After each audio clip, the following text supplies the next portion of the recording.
얼마 전에 황당한 일을 겪어서 이렇게 이야기하러 왔어요. 지금도 생각하면 심장이 벌렁거리고 어이가 없어서 욕이 절로 나옵니다. 이제 갈라서서 남보다 못한 인간, 남의 편이라서 남편이라고 한다더니 그 말이 딱이네요. 남편과 저는 같은 중학교를 졸업한 선후배 사이입니다. 이후로는 오랜 시간을 오빠 동생으로 지냈고 그러다 20대 후반이 되어서야 사귀는 사이가 되었지요. 다른 연인들처럼 투닥거리는 시간도 있었고 다신 보지 말자며 헤어짐을 고한 순간도 있었습니다만 결국 2년의 연애 끝에 부부의 연을 맺게 되었네요. 길다면 긴 시간 동안 남편과 알고 지냈고 종종 만나기도 했었지만 결혼 이야기가 본격적으로 오가기 전까진 단 한 번도 시댁 식구들을 만난 적은 없었습니다. 사실 한동안은 사귀면서도 비밀로 했었는걸요. 워낙 알고 지내는 사람들 중에 겹치는 사람들이 많아서 헤어지기라도 하면 어쩌나 걱정이 컸기 때문이에요. 솔직히 사람 일이라는 게 어떻게 될지 한치 앞을 모르잖아요. 결혼할 나이까지 된 마당에 솔직히 사람들 입에 오르내리고 싶지도 않았고요. 하지만 사귄 지 1년쯤 지나면서는 주변 사람들이 눈치를 챘고 그러다 본격적으로 결혼 이야기가 나오면서 시댁 식구들과도 만날 수밖에 없었네요. 처음에 시댁에 인사를 갔던 날입니다. 같이 점심이나 먹으며 친해지자는 어머님의 말씀을 남편을 통해 들었던지라 식사 후 디저트로 먹을 과일과 아버님이 좋아하신다는 중저가 양주 한 병을 사들고 찾아갔어요. 그런데 점심 초대를 받아 간 것인데 막상 도착한 시댁에는 아무것도 준비가 되어 있지 않더라고요. 어머님께선 남편에게 제 이야기를 많이 들으셨다며 특히 남편이 제가 집안일을 잘한다고 했답니다. 음식도 잘한다고요. 어이가 없었어요. 사귀는 동안 남편이 하도 졸라서 저희 집에 두어 번 놀러 오는 걸 허락해 준 적이 있었거든요. 그때 제 집을 보고는 정리가 정말 잘 되어 있다며 감탄을 하고 밥 좀 달라고 해서 있던 거랑 차려준 적이 있긴 하지만 그걸 뭐 한다고 어머님께 이야기를 한 건지 도통 이해가 되질 않았지요. 곧이어 어머님께선 저더러 같이 식사 준비를 하자고 하셨습니다. 생각지도 못한 상황에 당황한 제가 남편을 바라봤고 남편은 그런 저에게 한다는 소리가 얼른 가서 어머님을 거들어 드리랍니다. 처음 인사하러 온 자리에서 이게 무슨 상황인가 싶었지만 싫다는 소리를 못했어요. 어른들 말씀에 이건 좋고 이건 싫다고 의견을 내는 일이 쉬운 일은 아니잖아요.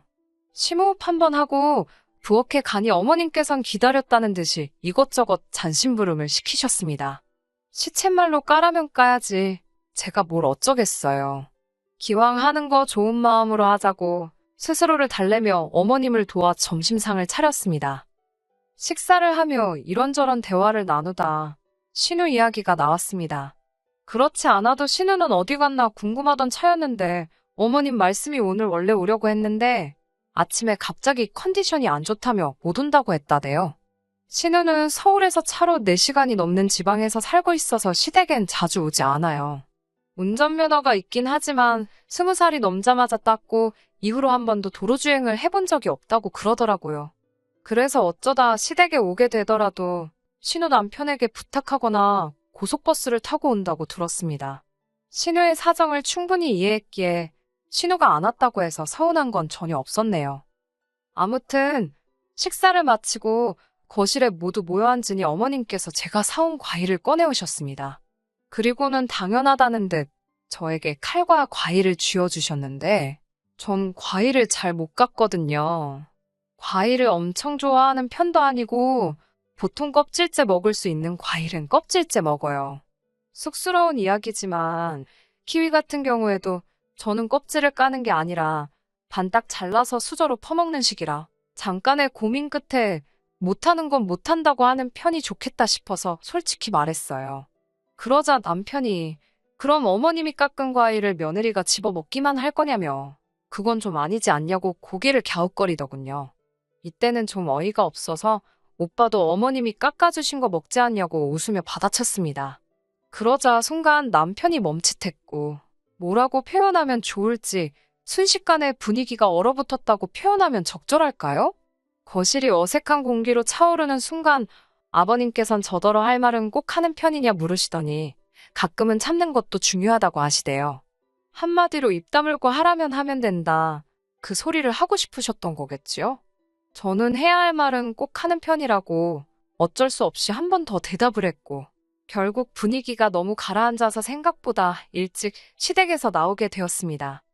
뒤따라 나온 남편이 저더러 시부모님께 조금만 더 상냥해질 수 없겠냐고 묻더라고요. 그때만 하더라도 남편이 꽤나 조심스럽게 부탁을 해왔기에 저도 순순히 해보겠다고 했습니다. 하지만 남편에게 분명히 말했어요. 항상 내 편으로 내 입장에서 생각하고 행동해달라고요. 어머님 아버님이 무리한 부탁을 하시면 오빠가 적절한 선에서 컷해주고 막아줘야 한다고 당부했지요. 남편은 알겠다고 자기만 믿으라 했고, 정말이지 순진하게도 그 말만 믿고 결혼했습니다. 결혼하고 처음 2달 동안은 저희 2사람 사이에 큰 문제는 없었어요. 정말 사소한 거, 양말 뒤집어 벗어놓는 거라던가 치약 아무렇게나 짜 쓰는 거, 그런 걸로 다투고 삐지고 그러기는 했지만 보통 1시간도 못 가서 풀어지기 일쑤였고요. 당연히 그런 문제로 남편과 못 살겠다, 헤어져야겠다, 그런 생각은 안 했지요. 그러다 신혼의 집들이를 가서 생각지도 못한 일이 터지고 말았습니다. 식을 올린 지 3달 차가 되던 무렵 신우가 이사를 했습니다. 전세에서 또 다른 전세로 이사를 한 거라 솔직히 집들이까지 할 필요가 있나 싶었지만, 빌라 전세에서 아파트 전세로 갔다는 사실이 신우에게는 나름대로 의미가 있었던 모양이에요.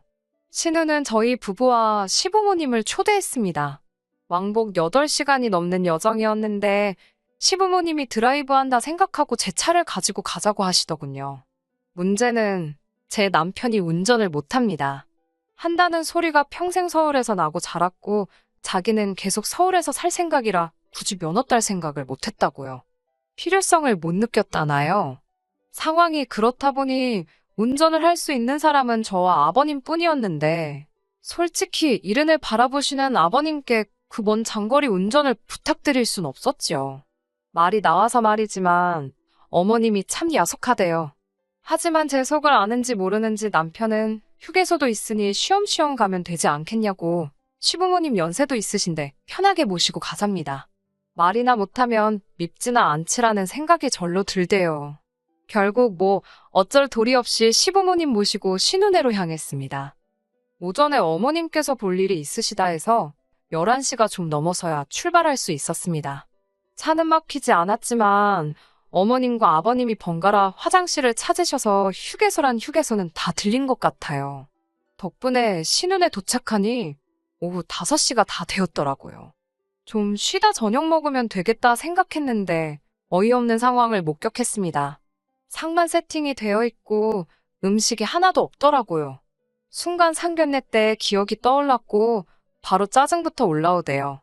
신우도 제 그런 기분을 눈치챘는지 실실 웃으면서 한다는 소리가, 어머님이 일전에 제가 그렇게 솜씨가 좋다고 자랑을 하셨다면서 그래서 제 손 좀 빌리고 싶답니다. 자기가 재료는 다 사놨다면서 불고기랑 잡채, 그리고 이것저것 후딱 양념만 해달라나요? 아니, 음식이 양념만 해놓으면 저절로 익나요? 남편은 이번에도 얼른 가서 솜씨 발휘를 해보랍니다. 정말 내키지 않았고 하기 싫었지만 그래도 온 식구가 모여서 저렇게 뭐가 좋다고 희희낙낙 거리는데 찬물 끼얹어 뭐하나 싶어서 꾹 참고 양념만 해줬습니다. 그리곤 거실로 돌아가서 모르는 척하고 있었더니 아니나 다를까 신우가 다시 한번 저를 부르더군요.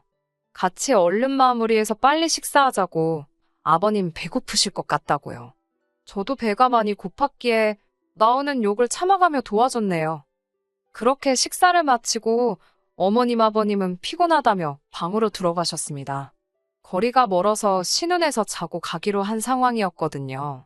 그래서인지 신우와 신우 남편, 그리고 제 남편까지 셋이서 술을 말 그대로 들이붓기 시작했습니다. 저는 원래 술을 좋아하지도 않고 괜히 실수할까 싶어서 안 마셨고요.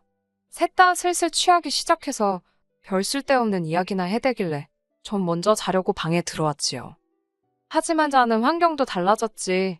방문 밖에선 셋이서 부어라 마셔라 떠들어대지. 집이 무슨 운동장만한 것도 아니고 시끄러워서 제대로 잠을 잘 수가 없었습니다. 5시간 넘게 운전대를 잡고 있었던 데다 오자마자 음식을 해대서 온몸이 저리고 아픈데 정신은 말똥말똥하니 환장할 노릇이었지요. 간신히 새벽이 돼서야 잠에 들었네요. 하지만 몇 시간도 채 자지 못하고 눈을 떴습니다. 남편이 흔들어 깨워댄 탓이었지요. 무슨 일이냐니까. 자기가 지금 화장실 다녀왔는데 어머님이 어제 우리가 먹은 술상을 치우고 계시다며 저더러 나가서 도와드리랍니다. 자다가 정신이 확 들어서 왜 우리가 먹은 술상이냐고, 난 술 한 잔도 안 마셨다고 당신이 가서 도와드리라 했어요. 그러자 남편이 장난하지 말고 빨리 가서 도와드리랍니다. 신혼에 와서 자기가 어떻게 설거지를 하냐고 자기 체면이 있지 않냐면서요. 저도 짜증이 나서 내가 지금 신혼에 부엌일 하러 왔냐고 한마디 쏴붙이곤 돌아 누워버렸습니다. 그랬더니 남편이 뒤에서 어지간히 꿍시렁거리더라고요. 그러던지 말던지 무시하고 있었지만 왜 그럴수록 안 듣고 싶은데 더 잘 들리는 경우가 있잖아요. 그때가 딱 그랬어요. 어머님이 설거지를 하시는지 물소리도 콸콸 들리고 남편이 바깥 동태를 살피는지 방문이 열렸다 닫히고 솔직히 그냥 도와드릴까? 그런 생각을 안 한 건 아니었어요. 하지만 그 오랜 시간을 운전하고 왔는데 남편이고 시부모님이고 누구 하나 저한테 고생했다 말해준 사람이 없었거든요. 오히려 운전이 거칠어서 속이 울렁거렸다는 소리나 들었지요. 그런 생각을 하니까 이불 밖으로 한 발자국도 나가기 싫더라고요. 그런데 남편이 다시 저를 흔들어 깨웠습니다. 제가 진짜 그만하라니까 지금 어머님이 아무래도 아버님 아침 식사를 차리시는 것 같다며 이제 빨리 나가서 국이라도 끓여드리라고 성화였지요. 너무너무 화가 나서 집주인도 자는 마당에 내가 왜 남의 집 부엌 살림을 뒤지냐고 싫다고 했어요. 그러자 남편은 신우는 그런 거 신경 안 쓸 거라면서 빨리 가서 어머님을 도와드리랍니다. 이때는 저도 조금 커진 목소리로 싫다는데 왜 이러냐며 화를 냈고 남편은 남편대로 며느리가 어머님 돕는 게 당연한 거 아니냐며 진짜 저더러 너무 한다대요. 어머님 혼자 고생하시는데 누워있는 며느리가 세상 천지에 어디 있냐고요. 아니 신우도 누워있고 신우 남편도 누워있고 지금 당신도 이러고 있는데 왜 나만 달달 볶냐고 그만하라고. 그때 방문이 열렸습니다. 아버님이셨어요. 저랑 남편 둘 다 깬 걸 보셔놓고는 저한테만 해가 중천인데 아직도 그러고 있냐며 나와서 어머님을 도와드리라셨습니다. 남편이 그러니까 나가랄 때 나가지 괜히 왜 싫은 소리를 듣냐며 빈정거리대요. 진짜 가슴팍 중심이 막 뜨거워지는 게 이게 화병의 시작인가 싶더라니까요. 제가 남편더러 같이 나가서 어머님 도와드리고 식사하자니까 자기는 생각이 없답니다. 신혼에 깨면 같이 해장국이나 먹으러 갈 거라고요. 저는 원래 해장국을 좋아하지도 않고 아침부터 남편이랑 부딪힌 탓에 같이 갈 생각은 안 들더군요. 게다가 쓸데없는 입씨름을 해댔으니 입맛은 입맛대로 없었고요. 한편 어머님께선 뭐가 그렇게 못마땅하신지 식사 내내 저를 쳐다도 안 보시고 말 한마디 안 거시대요. 식사를 마치신 어머님께서 일어나시면서 설거지는 저더러 하랍니다. 솔직히 어찌됐건 좀 전에 안 도와드린 게 마음에 걸려서 설거지는 제가 할 참이었어요. 그런데 너무 당연하게 저더러 하라시니까 이게 단순히 서럽고 서운하고 그런 감정이 아니라요. 진짜 아니 내가 이 집 식모도 아니고 왜 나한테 저러시지 그런 생각부터 시작해서 별의별 생각이 들더라니까요. 그렇게 설거지를 마치고 한숨 돌리고 있는데 신우네 부부가 느리적느리적 방에서 기어나오더군요. 그런 신우네를 보곤 남편이 기다렸다는 듯이 해장국 먹으러 가자고 그러대요. 그러자 신우가 소파에 턱하니 걸터앉아서는 나가기 귀찮답니다. 그러면서 저더러 해장국을 끓여달래요. 어찌나 황당하던지 저는 처음에 제가 잘못 들은 줄 알았네요. 제가 어머님한테 끓여달라 하던지 아니면 배달시키자고 그랬어요. 여기 신우 집이고 신우 주방인데 이것저것 만지기 좀 그렇다고요. 기분 나쁘지 않게 하려고 최대한 돌려서 말한 거였지요. 그러자 신우는 괜찮다며 저더러 다 만져도 된다고 좀 해보랍니다. 말귀도 못 알아듣고 눈치도 없어서 이걸 어쩌나 생각하고 있는데 남편이란 작자가 저를 한쪽으로 잡아 끌더니 저더러 왜 이렇게 뻣뻣하게 구냐입니다. 자기 체면 좀 살려달라나요. 제가 남편에게 오빠야말로 내 자존심 좀 생각해달라고 내가 이 집 식모로 일하러 왔냐고 따졌지요. 그런데 언제 쫓아오셨는지 어머님께서 저희 대화를 들으시고 노발대발 하시는 거예요. 옛날 같으면 며느리들이 머리카락 파라다 남편 형제들 옷에 입히고 공부시키고 다 했답니다. 지금 저더러 그러라는 것도 아니고 국 좀 끓여주라는 건데 뭘 그렇게 말이 많냐면서. 제가 황당해서 아니 지금이 무슨 옛날 고리짝 배골른 시절도 아니고 무슨 말씀을 하시는 거냐고 따졌습니다. 온 가족이 아주 나를 부려먹으려고 작정을 한 사람들 마냥 왜 이렇게 일을 시키지 못해 안달이냐고 소리를 퀭 질렀네요. 그러자 이번엔 무슨 선수 교체도 아니고 남편이 나서서는 저더러 어머님께 그렇게 달라드는 며느리가 어디 있냐입니다. 저더러 그렇게 안 봤는데 무서운 여자라나요. 저도 질세라 남편에게 그렇게 안 봤는데 한심하기 짝이 없다고 쏘아붙였어요. 그리고 남편이 안 보는 틈에 제 차키랑 핸드백만 챙겨서 신혼의 집에서 나왔습니다. 오로지 집에 가야겠다는 생각밖에 안 들더라고요. 출발한 지 1시간쯤 되어갈 무렵 남편에게서 전화가 걸려왔습니다. 남편 입장에선 어떻게 보면 제가 자기랑 싸운 직후에 사라진 거잖아요. 걱정할 법도 한데 1시간이나 지나서야 연락을 해왔다는 사실 자체가 서운하면서도 어이없고 허탈하고 그렇더라고요. 마음을 달래고 전화를 받으니 대뜸 적당히 하고 들어오랍니다. 제가 들어오는 거 좋아한다고 웃기고 있다고 받아쳤는데 전화기 너머로 내비게이션 소리가 들렸던 모양이에요. 저더러 너 지금 어디냐고. 설마 너. 그래서 제가 먼저 맞다고 나 지금 서울 간다고 쏴붙였습니다. 남편이 한숨을 쉬더니 장난하지 말고 빨리 차 돌리랍니다. 고속도로에서 차를 어떻게 돌리냐고 이 무식한 인간아. 제가 한껏 빈정거리며 대답을 해줬어요. 그제서야 남편도 상황이 심각한 걸 눈치챘는지 진짜 왜 그러냐면서 일단 와서 이야기하잡니다. 하지만 것도 얼마 못 가 회유가 안 통한다는 걸 눈치챘는지 악을 쓰기 시작했어요. 그러고 가면 시부모님께서 절 가만두지 않을 거라는 둥, 저 하나 때문에 지금 얼마나 많은 사람이 고생하게 생겼는지 아냐는 둥. 처음엔 약올은 남편 목소리 듣는 게 꼬수어서 들고 있었지만 들을수록 귀만 아파서 전화 그냥 끊어버렸습니다. 집에 오자마자 제가 한 일은 남편의 짐을 정리한 거예요. 주택 문제로 이런저런 가능성을 열어두고 있다 보니 결혼식 전에 집을 구하지 못했어요.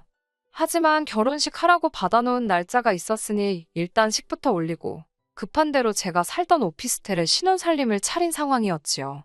이렇게 될 줄 모르고 남들과 다른 신혼생활에 소가리를 많이 했는데 막상 갈라서 자고 마음을 먹으니 참 다행이다 싶더라니까요. 그날 늦은 오후 남편이 오피스텔 앞으로 찾아왔어요. 아니 지 생각엔 지 집이니까 찾아온 거겠지요. 현관 앞에 꺼내놓은 지 짐을 봤는지 문이 부서져라 두들겨서 경찰을 불렀습니다. 사실 집안에 친정부모님도 계셨고요. 그걸 몰랐던 남편은 경찰이 온 틈을 타 집안으로 들어오려다가 저희 부모님, 특히 아버지한테 얻어터질 뻔했네요. 남편은 국 끓이라고 한마디 했다고 집 나가는 저 같은 여자는 자기가 먼저 싫답니다. 그러면서 자기는 지금 쫓겨나는 게 아니라 제 발로 나가는 거라며 지인들한테 헛소리하지 말라나요. 저는 걱정하지 말라고 내가 겪은 일 그대로만 이야기할 거라고 했고요. 지금 저는 너무 행복합니다. 끝까지 들어주셔서 감사합니다. 오늘의 사연은 여기까지입니다. 구독과 좋아요, 알람 설정 부탁드리고 더 좋은 사연으로 다시 찾아뵙겠습니다. 감사합니다.